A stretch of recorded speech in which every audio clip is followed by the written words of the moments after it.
The night Clara walked out of the Cross Villa with divorce papers unsigned, she left more than a house behind. She shed the last remnants of the obedient, invisible wife. The air outside bit at her cheeks, the city's neon lights gleaming like a cruel stage, but for the first time in years she felt awake.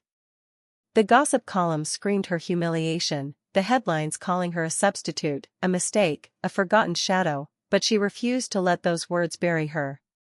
Instead, she clipped each article out, laying them across her hotel room desk like evidence, a map of the battlefield.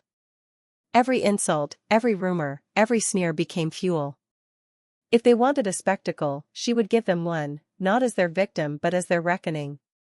Her first step was appearance. Gone were the plain blouses and muted skirts that made her invisible.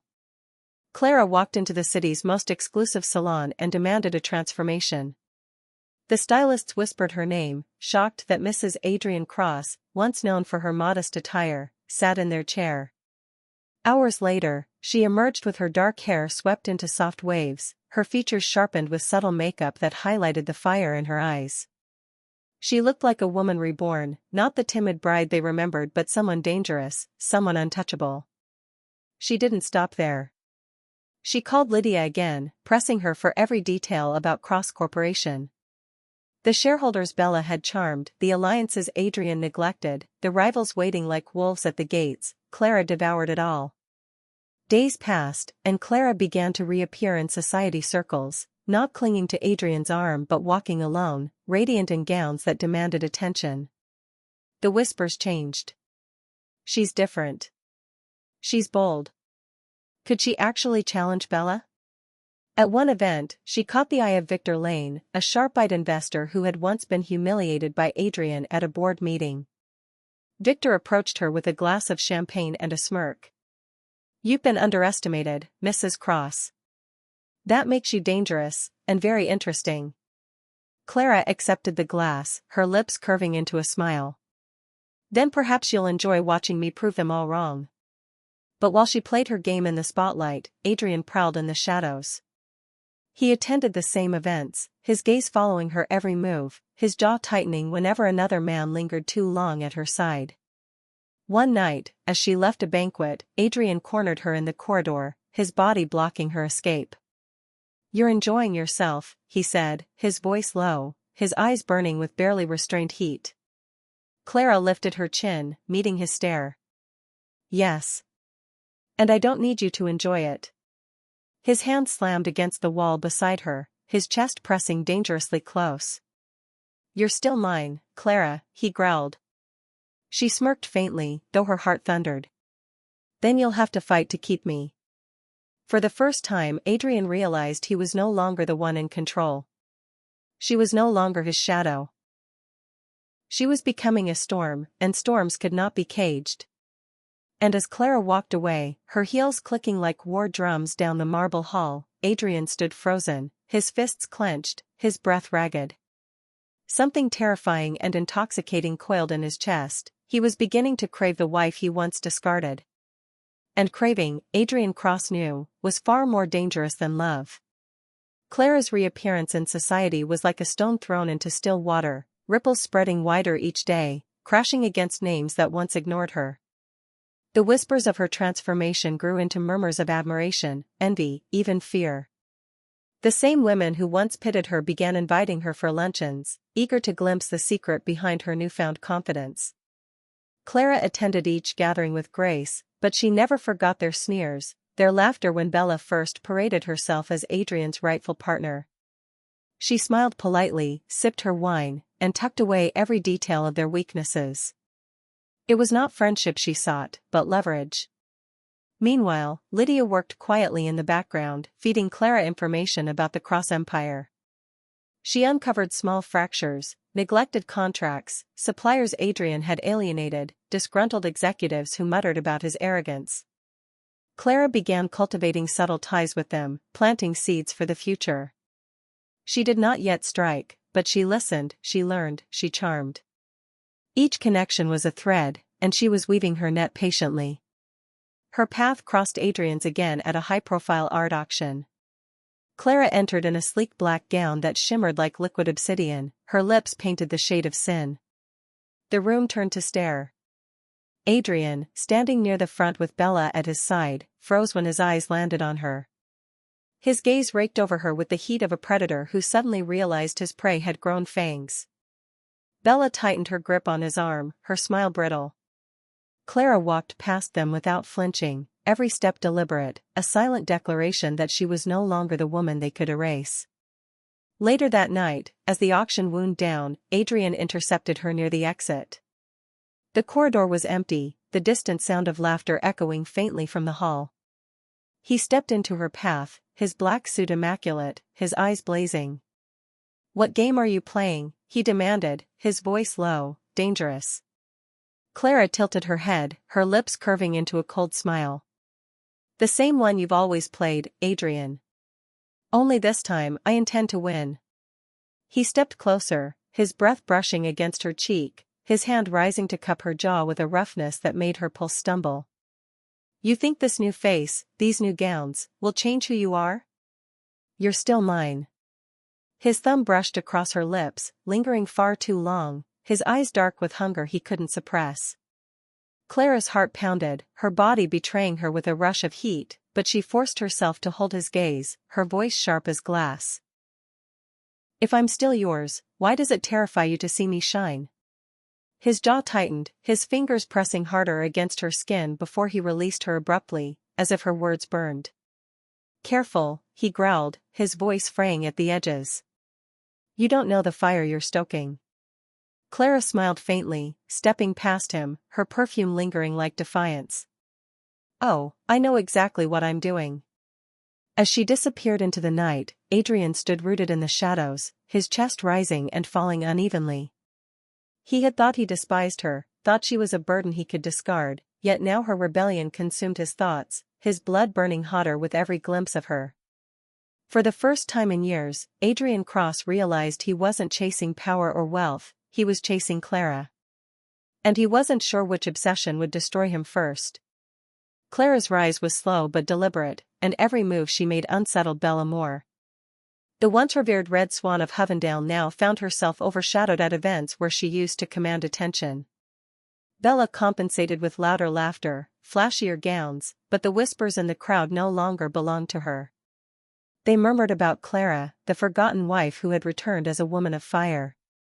It was enough to make Bella seethe behind her painted smile. One evening, at a glittering banquet hosted by the mayor's wife, Clara arrived alone in a scarlet gown that hugged her figure and gleamed under the chandelier light. Gasps rippled through the room, for she looked nothing like the shadow she once was. Adrian was there, of course, standing tall among businessmen, his aura as cold and untouchable as ever. But when Clara entered, his mask cracked for the briefest second, his dark eyes sharpening like a hawk that had spotted prey. Bella caught the look and tightened her grip on his arm, her nails digging crescents into his sleeve. Clara mingled effortlessly, her laughter soft, her words measured, her charm undeniable. Victor Lane, the investor she had met before, appeared at her side again, offering her champagne with a knowing smile. "You've become the most dangerous woman in this room," he murmured. Clara accepted the glass, her lips curving. "Good. That means they're finally paying attention." Adrian's gaze burned across the hall, his jaw tightening as Victor leaned closer, whispering something that made Clara smile. When the speeches ended, Adrian intercepted her near the terrace, his movements swift, predatory. Before Clara could protest, he had taken her arm and pulled her into the shadows outside. The city lights stretched beneath them, but the fire in Adrian's eyes was hotter than the night. "You enjoy provoking me, don't you?" he asked, his voice low, rough, vibrating against her skin. Clara lifted her chin, refusing to shrink. "Why should it matter to you who I smile at? You've already chosen Bella." His eyes darkened, his hand sliding to her waist with a grip that was both possessive and desperate. "Don't say her name," he growled, pulling her flush against his chest. His breath fanned across her lips, the heat of his body searing her, his scent intoxicating. Clara's pulse quickened violently, her body betraying her with a shiver she couldn't suppress. She hated the effect he still had on her, hated the way her knees weakened when his thumb brushed against her hip. "Let me go," she whispered, though her voice trembled. Adrian's lips hovered over hers, the distance a razor's edge, his eyes burning with hunger he could no longer mask. "Tell me you don't want this," he rasped. Clara's heart thundered, her blood singing with both fury and desire, but she forced the words out, her nails digging into his chest. "I don't want you." For a moment, silence fell, broken only by the sound of their ragged breaths. Then Adrian's jaw tightened, and he released her abruptly, as though her defiance scorched him. He stepped back, his eyes shadowed with something dangerous. "You can lie to yourself all you want, Clara. But you'll never lie to me." Clara steadied herself, her chest heaving, her mind reeling from the near kiss that still burned like fire across her lips. She forced her voice to stay calm, to stay sharp. "You'll regret underestimating me, Adrian." She turned and walked back inside, her scarlet gown sweeping like a banner of war. And though Adrian remained rooted to the terrace, fists clenched, his composure fraying, he knew the truth: Clara was no longer his shadow. She was the fire consuming his carefully built world, and he couldn't decide if he wanted to extinguish it, or burn with her. The next morning, Clara woke to her name plastered across every newsfeed. The society blogs had captured the image of her and Adrian on the terrace, their bodies pressed close, his hand gripping her waist as though he owned her. The headline screamed, "The cross-marriage rekindled?" Clara's stomach twisted.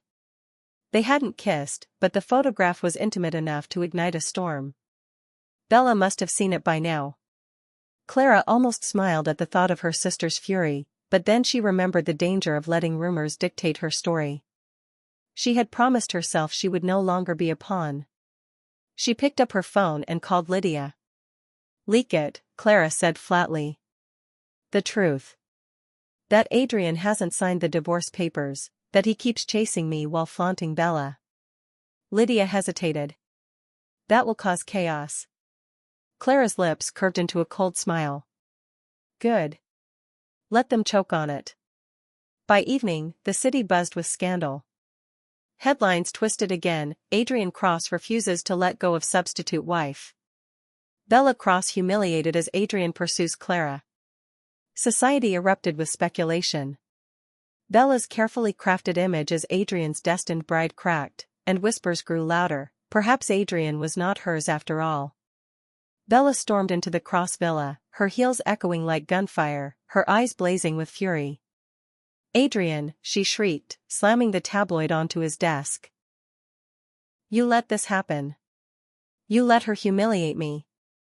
Adrian lifted his gaze slowly from his paperwork, his expression unreadable. "No one humiliates you but yourself, Bella." She froze, her breath catching, the words striking like a slap. He returned to his papers as though she were nothing more than noise. For the first time, Bella felt fear instead of confidence. Meanwhile, Clara attended a business luncheon with Victor Lane, who wasted no time capitalizing on her notoriety. He introduced her to 3 mid-level shareholders of Cross Corporation, men who had long grown weary of Adrian's iron grip. They looked at Clara with curiosity, respect, even admiration. She spoke little, but each word was calculated, her poise impeccable, her beauty undeniable. By the end of the meal, she had secured their attention, if not yet their loyalty. Victor leaned close as they left, his voice a low murmur. "You've set the city on fire, Clara. Keep this up, and you'll control more than headlines." Clara's chest tightened with both exhilaration and dread. She was stepping into dangerous territory, but she had never felt so alive. That night, Adrian appeared at her hotel again, uninvited as always. He strode into her room with the arrogance of a man who had never been denied entry in his life. Clara stood by the window, her arms folded, her emerald gown pooling at her feet. "Do you ever knock?" she asked coolly. Adrian's eyes burned as he crossed the room in 3 strides, his hands seizing her shoulders, his body pinning her against the glass. The city lights glittered behind them, but Clara saw only his shadowed face, his gaze dark with obsession. "You think you can play with me in public? Leak stories, provoke scandals?" His grip tightened, his voice rough and ragged. You're mine, Clara. You always will be. Her pulse raced, her breath catching as his lips hovered dangerously close, his scent intoxicating. Every nerve screamed, every inch of her body burned with the memory of nights she had once imagined but never lived. For a moment, she thought he would claim her mouth, brand her with a kiss that would undo all her defiance. But then she remembered Bella's screams, her parents' cruelty, the years of neglect. Fury surged, cutting through the haze. She twisted free, shoving him back, her voice sharp enough to slice steel. No, Adrian. I'm not yours anymore. And the more you try to cage me, the more I'll make you bleed. Adrian froze, his chest rising and falling violently, his composure cracking in a way Clara had never seen. His eyes burned not just with anger, but with something darker, something more dangerous, desire tangled with desperation. For the first time, Clara saw not the untouchable business prodigy, but a man losing control. And as she held his gaze, unflinching, she realized her power had already begun.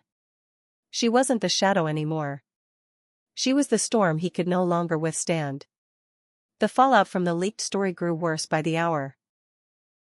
Bella tried to salvage her image with desperate interviews, insisting that Clara was a bitter woman clinging to a marriage that was already over.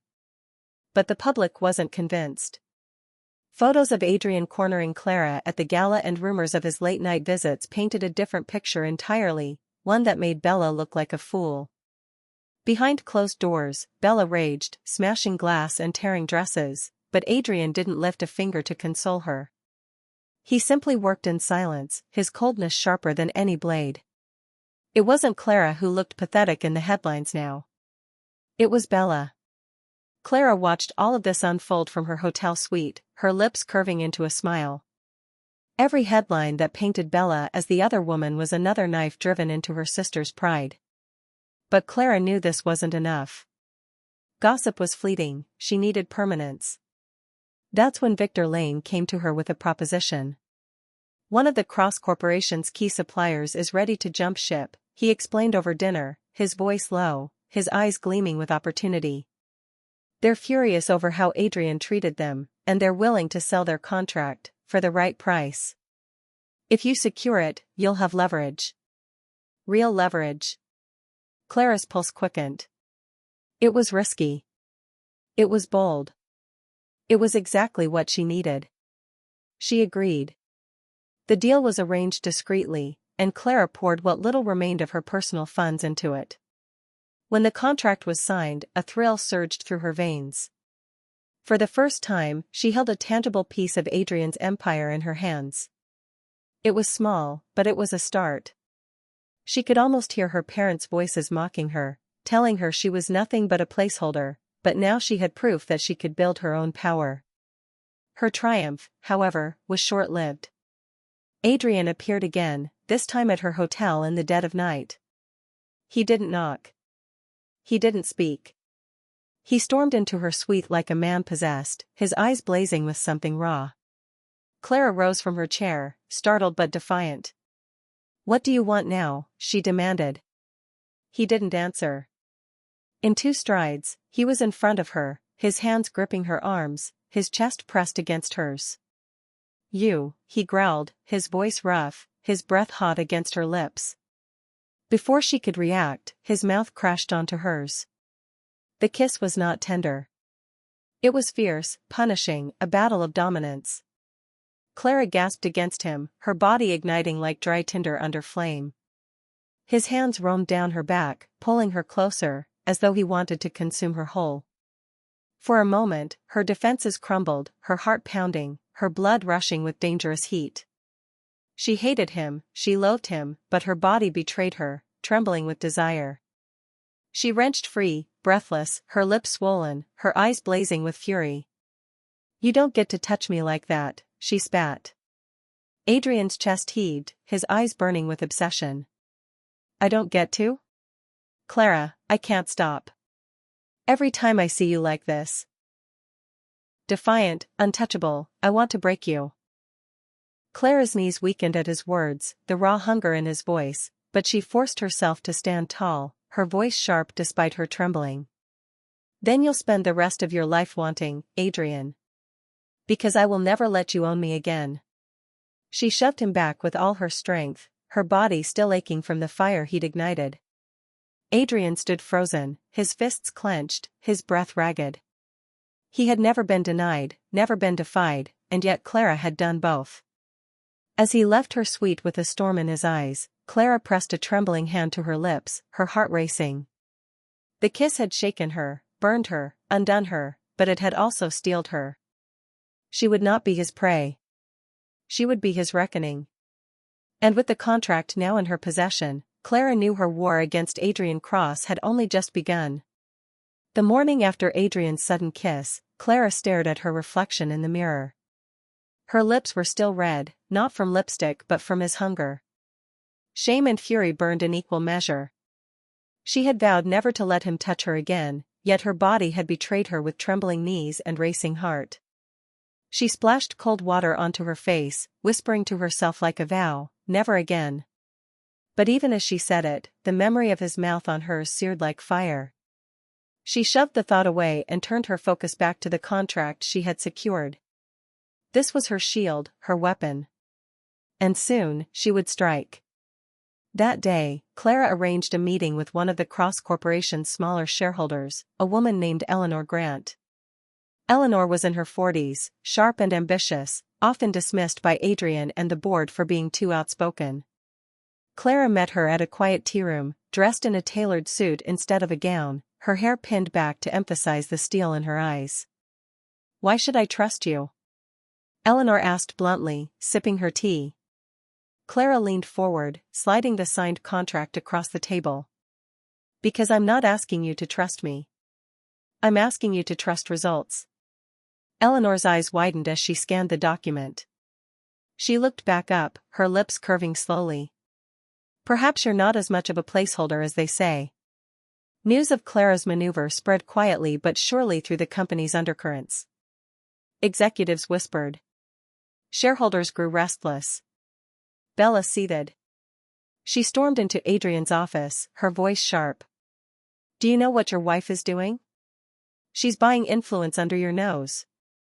Adrian leaned back in his chair, his dark eyes unreadable. "She's not my wife," he said flatly, though the slight twitch in his jaw betrayed something deeper. Bella slammed her hand onto his desk. "Then stop her." Adrian's gaze flicked up, sharp as a blade. "Or what? You'll handle it?" Bella faltered, her anger momentarily silenced by the coldness in his tone. That night, Adrian sought Clara out again. He found her at a rooftop lounge, seated alone with a glass of wine, the city lights glittering beneath her. He sat across from her uninvited, his presence commanding. "You think you can play at power games," he said, his voice low. Clara didn't flinch. "I'm not playing, Adrian. I'm winning." His eyes narrowed, his jaw tightening, but instead of anger, a dark smile curved his lips. "You've changed," he murmured.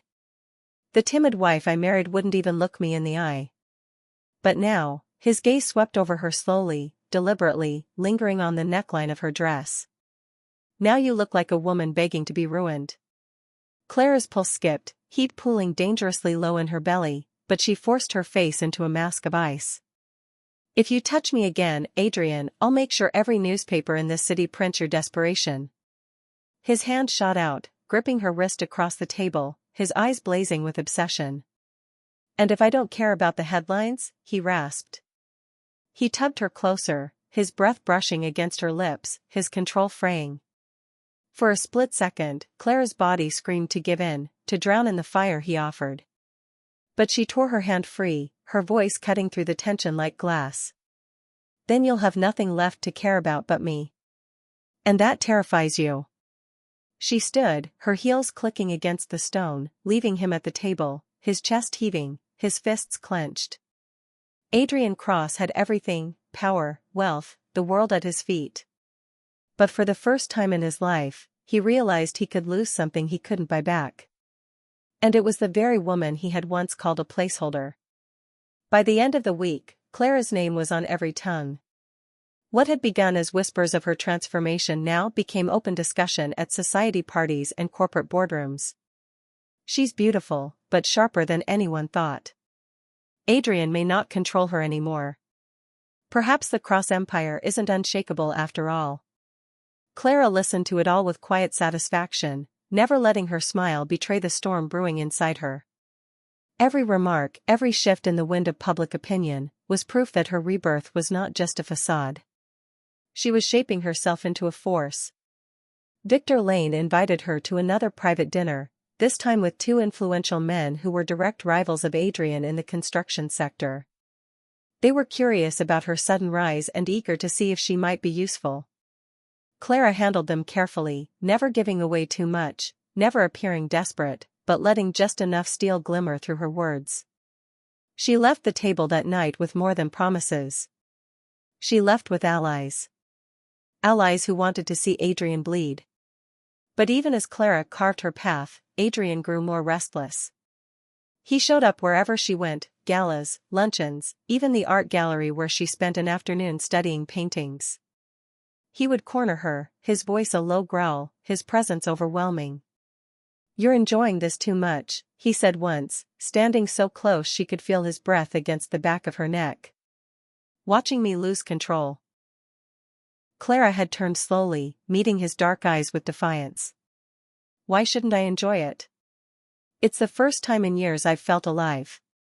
His hand had twitched then, as though he wanted to seize her, but he held back, his jaw rigid. For all his power, he was unraveling, and Clara knew it. The breaking point came at a masquerade hosted by one of Hovendale's wealthiest families. Clara arrived in a silver mask and a gown of midnight blue, her figure ethereal under the chandeliers. Adrian spotted her instantly, as though no disguise could ever hide her from him. Bella clung to his arm, but his gaze never left Clara, and every step she took seemed to provoke him further. By midnight, when the crowd swayed to music in the grand ballroom, Adrian cornered her against a column hidden in shadow. His mask couldn't hide the fire in his eyes, nor the ragged edge of his breath.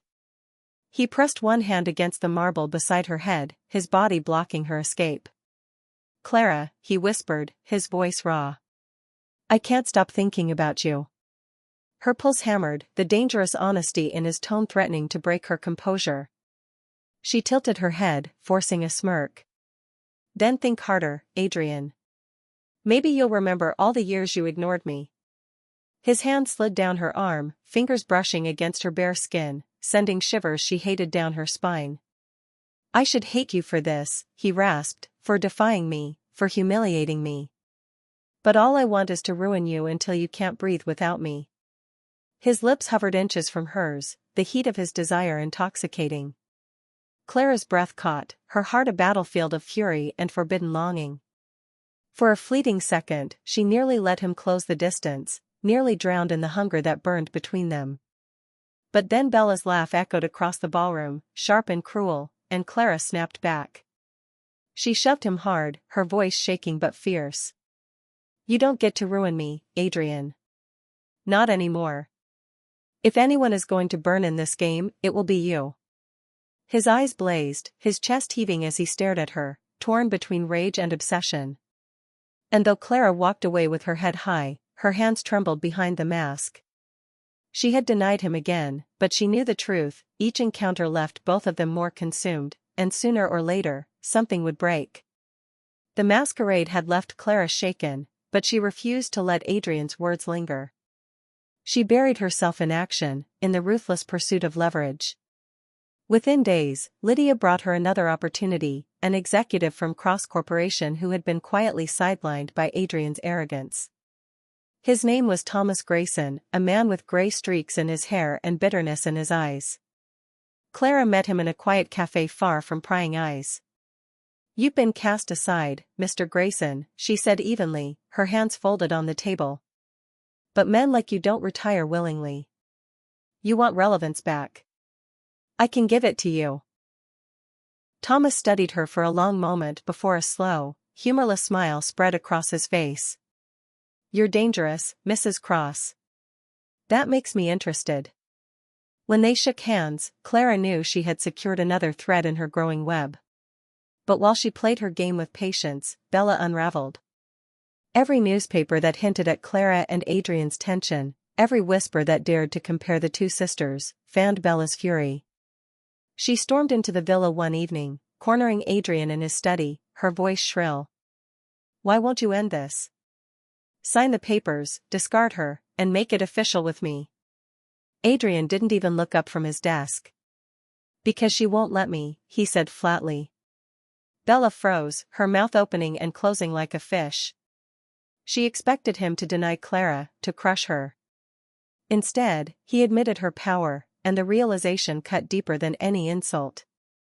Meanwhile, Clara received an invitation she hadn't expected, an exclusive gala hosted by Eleanor Grant, the shareholder she had won over.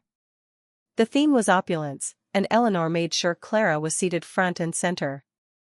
When Clara entered in a gown of crimson silk that shimmered like liquid fire, all heads turned. Whispers rippled across the room, and Adrian's gaze locked onto her instantly. He was there, of course, Bella hanging from his arm like a desperate ornament. But the second Clara appeared, his attention wavered, his expression darkening with hunger and frustration. Bella noticed, and her smile faltered. As the evening unfolded, Clara mingled with poise, her laughter deliberate, her charm effortless. She knew Adrian's eyes followed her, burning into her every move. When she finally stepped onto the balcony for air, she wasn't surprised when heavy footsteps followed. Adrian emerged, his presence overwhelming, his jaw tight. "You enjoy tormenting me," he said, his voice ragged, his control frayed. Clara turned, her lips curving into a cold smile. "No, Adrian. I enjoy watching you unravel." He closed the distance in an instant, his hand gripping her wrist, pulling her flush against his chest. His breath was hot, his eyes blazing. "You think you've won because you can make me want you?" he rasped. His other hand slid to her waist, pressing hard enough to make her tremble. "All it proves is that you still belong to me." Clara's pulse thundered, her body igniting under his touch, the dangerous pull threatening to break her composure. For a moment, she hated herself for craving the kiss she knew he was about to steal. But before his lips could claim hers, she twisted her wrist free and shoved him back. Her voice was sharp, trembling with both fury and fire. "No, Adrian. Wanting me doesn't mean owning me. And the more you chase, the further you'll fall." She swept back into the ballroom without looking back, her crimson gown a streak of defiance. Adrian remained on the balcony, fists clenched, his chest rising and falling unevenly. For the first time in his life, Adrian Cross realized the truth: Clara wasn't slipping from his grasp. She was dragging him, piece by piece, into her storm. The following week, Clara's presence dominated society news. Photos of her in the crimson gown flooded every column, reporters calling her a phoenix risen from ashes. Bella's name was barely mentioned, and when it was as a comparison, always second, always lacking. Bella's fury grew unbearable. She staged appearances with Adrian, dragging him to charity events and ribbon cuttings, but every time, the cameras angled toward Adrian's cool detachment and Clara's fiery independence. The narrative had shifted, and Bella knew it. Meanwhile, Clara's influence expanded quietly. Through Victor and Thomas Grayson, she gained introductions to more disgruntled allies within Cross Corporation. Documents reached her hands: supply shortages, financial oversights, neglected contracts, all mistakes under Adrian's reign. She collected them like daggers, waiting for the right moment to strike. Yet for all her careful moves, her nights remained restless. Each time she closed her eyes, she saw Adrian's face hovering close, his lips brushing hers, his hands gripping her waist with desperate heat. Her body betrayed her with longing, but her heart reminded her of every betrayal, every humiliation. It was a war waged not just in boardrooms, but in her own veins. Adrian, too, was unraveling. His days were consumed by board meetings and crises, but his nights belonged to thoughts of Clara. He replayed every defiant word, every smirk, every gown that stole the room. He told himself he despised her rebellion, yet when he closed his eyes, all he could imagine was claiming her until she broke. Bella noticed his distance and lashed out, cornering him in his study. "Why do you look at her that way?" she demanded. Adrian's gaze snapped to her, cold and sharp. "Because she's no longer the woman you thought she was. And neither am I." Bella recoiled, the truth cutting deeper than cruelty. The breaking point came at a shareholder banquet, one Clara hadn't planned to attend but was invited to by Eleanor herself. When she arrived in a gown of silver silk, the room hushed, and even the chairman of the board rose to greet her. Adrian was already there, seated at the head table, his expression darkening with every step she took. Bella's smile cracked as Clara sat directly across from them, her poise impeccable. Throughout the dinner, Clara spoke eloquently about art, philanthropy, and even hinted at the responsibilities of corporate leaders. Her words were sharp enough to sting, and every shareholder present felt the weight of her presence. When the banquet ended, Adrian cornered her in the empty corridor, his composure finally breaking. He pinned her against the wall, his eyes blazing, his voice rough. "Do you know what you're doing to me?" Clara met his gaze steadily, though her pulse raced. "Yes," she whispered, her lips curving faintly. "And I enjoy it." His chest heaved, his hand sliding dangerously down her arm, his breath hot against her lips. For a moment, their mouths hovered, the tension unbearable, the world collapsing into the inches between them. But Clara turned her head at the last second, her voice sharp in his ear. "I won't be your weakness, Adrian. I'll be your ruin." She pushed past him, her heels clicking like thunder, leaving him trembling in the corridor, his fists clenched, his body burning with unspent desire. Adrian Cross, the man who had conquered industries and crushed rivals, realized with a jolt of terror and hunger that his greatest battle was not in the boardroom, it was with Clara, the woman he could neither cage nor let go. Clara's vow to be Adrian's ruin was not just words, it was the fire that guided her every step. Days later, she set her plan into motion. Through Lydia's connections, she arranged a discreet meeting with 3 more shareholders who had grown tired of Adrian's cold leadership and Bella's public antics. They gathered in a private lounge, the city skyline glittering beyond the glass walls. Clara listened carefully as they vented their frustrations, then spread the documents she had collected across the table, records of missed opportunities, contracts slipping through fingers, careless oversights. "Gentlemen," she said calmly, her crimson nails tapping against the paper, "these are not mistakes. They are cracks. Cracks in a dynasty you've invested your fortunes in. If you wait, they'll widen until the whole empire collapses. Or," her lips curved into a dangerous smile, "you can stand with me, and together we can build something stronger." Silence followed, heavy and electric. Then one by one, the men nodded. Clara had them. Meanwhile, Bella's composure shattered. She stormed into the Cross Villa, her voice shrill, accusing Adrian of letting Clara humiliate her, of refusing to sign the divorce. Adrian sat in silence as she screamed, his eyes dark, his jaw rigid. Finally, he rose, towering over her. "Enough," he said, his voice like thunder. "You've mistaken my tolerance for affection. Don't ever compare yourself to her again." Bella's face drained of color, her knees nearly buckling. He left her standing in the study, broken, while he poured himself a drink he didn't taste. His thoughts, as always, were of Clara. That night, Adrian went to her hotel again. He didn't knock. He entered like a storm, slamming the door behind him. Clara stood by the window, already expecting him, her body tense but her eyes calm. "Do you ever get tired of breaking in?" she asked coldly. He ignored the barb. In 3 strides he was in front of her, his hand gripping her chin, forcing her to meet his blazing gaze. "You've infected every part of me," he said hoarsely. "I can't work, I can't sleep, I can't breathe without wanting you." His mouth hovered over hers, his control fraying. "You've become my obsession, Clara." Her heart thundered, her blood rushing with heat, but she forced herself to smirk. "Good. Now you know how it feels." She shoved him back, her voice slicing like glass. "You thought I'd always be at your mercy. But look at you now, you're the one begging." Adrian's chest rose and fell violently, his fists clenched, his hunger written across his face. He wanted to crush her lips beneath his, to pin her until she surrendered, but he saw the fire in her eyes, the defiance that thrilled and enraged him. He stepped closer again, his voice low and raw. "Careful, Clara. If you keep this up, I'll destroy everything around you just to keep you." Clara's smirk deepened, though her heart pounded so hard it hurt. "Try me, Adrian.